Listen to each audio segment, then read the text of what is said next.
Good morning, students. Today we are from Everest Coaching Institute फुवाड़ा.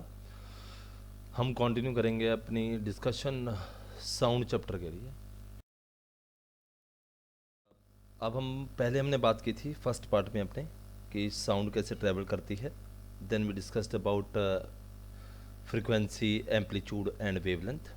तो compression और rarefaction की बात की थी हमने कि वेव फॉर्म में साउंड ट्रैवल करती है. फिर आगे हम साउंड्स को लेकर जिनकी फ्रीक्वेंसी साउंड की less than 20 vibrations per second है. हमने बोला था what is frequency, number of oscillations of vibrations per second of time. ये हियर नहीं की जाती, ठीक है. इनको हम इंफ्रासोनिक साउंड्स बोलते हैं नॉर्मली. ये सुनने वाले कौन हैं? सुनने वाले डॉग्स हैं. डॉग्स इस बात को बड़े ध्यान से सुन सकते हैं, ठीक है. और जो साउंड जिनकी फ्रिक्वेंसी 20 किलो हर्ट्ज से ज़्यादा है, ये ह्यूमन ईयर ऑडिबल नहीं होंगी और ये बड़े डेंजरस है. This sounds are very dangerous. Like आपके घर के बाहर कोई हाउस की ब्रेकिंग चल रही है तो आप बोल रहे हैं बहुत शोर आ रहा है, because your year is feeling intensity है वो मेरे लिए ऑडिबल नहीं है. ओके. इंफ्रासोनिक जैसे हाथी सुन सकता है. ह्यूमन आई की रेंज जैसे हमने बताया था 2 हर्ट्ज से लेकर 20,000 हर्ट्ज के बीच में है. और अल्ट्रासोनिक जहां हम बैट्स की बात करते हैं कि ये उस आवाज़ को सुनती हैं. और आपको पता होगा बैट्स इस साउंड को प्रोपोगेट करके छोड़ती हैं.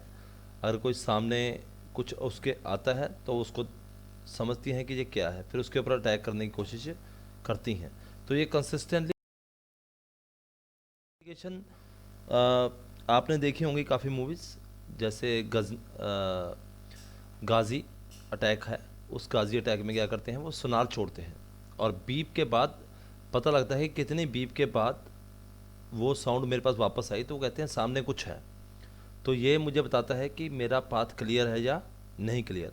ये नॉर्मली जैसे हैवी रोड्स के ऊपर या पिलर बनते हैं तो पिलर के बीच में भी अगर कोई गैप है या एयर बबल है तो वहाँ पे साउंड वेव छोड़ते हैं. अगर वो बीप आई इसका मतलब वहाँ पे कोई क्रैक है या कोई एयर बबल है, तो वो दोबारा बनाना पड़ता है. तो टेस्टिंग इसकी ऐसे करते हैं लोग. बात है म्यूज़िक इंस्ट्रूमेंट जो साउंड या वाइब्रेशन प्रोड्यूस करता है उसकी फ्रिक्वेंसी बहुत कम है. जैसे मैंने पहले बताया था कि बड़ा सूदिंग सा म्यूज़िक चलता है. और जब कोई हॉर्न ब्लो करता है तो उसकी साउंड जो है वो हमारे ईयर्स के ऊपर बहुत ज़्यादा हैवी बर्डन डालती हैं और उसको हम बोलते हैं कि ये एक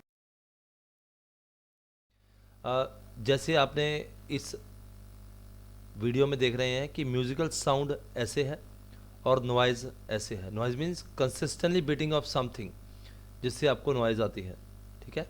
जैसे आपके स्कूटर या मोटरसाइकिल या कार का साइलेंसर जिससे स्मोक निकलती है वो सही से नहीं निकला हुआ तो उसकी आवाज़ ज़्यादा आती है. What is noise?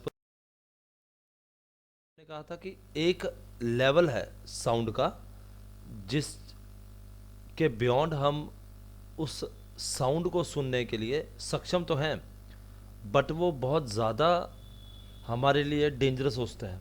Noise pollution, आपने हॉर्न के ऊपर कंटिन्यूसली हॉकिंग की तो वो बहुत ज़्यादा होता है. मेजर कॉजेज़ क्या हैं? बस्टिंग ऑफ क्रैकर्स जो नॉर्मली दिवाली पे या दशहरा पे होता है या किसी और ईव के ऊपर. लाउड स्पीकर्स जो कम्युनिटी वाले लगाते हैं कोई फंक्शन के दौरान, कोई लाउड म्यूज़िक लगाया गाड़ी में तो वो मेजर कॉज. इसका हार्म इम्पॉर्टेंट है हमारे लिए because we are human beings. It can cause many kind of problems like lack of sleep जिसको हम इंसोम्निया बोलते हैं, हाइपरटेंशन, बीपी बढ़ जाना जिसको हम ब्लड प्रेशर बोलते हैं, एंग्जाइटी हो जाना, ठीक है. ये नॉर्मल भी होता है. ये नॉर्मल नॉइज़ पोल्यूशन टेम्परेरी होता है और ये परमानेंट इम्पेयर हो सकता है. परमानेंट इम्पेयरमेंट का मतलब the person will not be able to listen to even a normal sound if something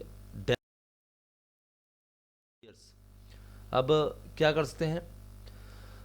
To control noise pollution, silencing devices must be installed in aircraft engines, transport vehicles, जैसे silencer है, silencing करते हैं, industrial machines and home water appliances, जैसे juicer mixer grinder है, आप उसको चलाते हैं तो उसकी आवाज़ बहुत ज़्यादा आती है, पर आज की डेट में नई मशीन्स आ गई हैं जिनकी साउंड बहुत कम है. ट्री शुड बी प्लांटेड, ये सबसे इम्पॉर्टेंट है, to sustain the environment around the road, to cut down the level of water.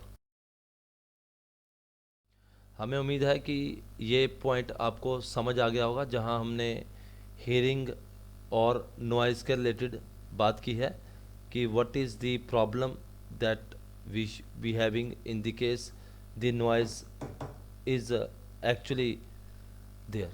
ठीक है, अगर आपको अच्छा लगे तो आप शेयर कीजिए, शेयर करने के साथ लाइक कीजिए और हमें कमेंट कीजिए. Thank you.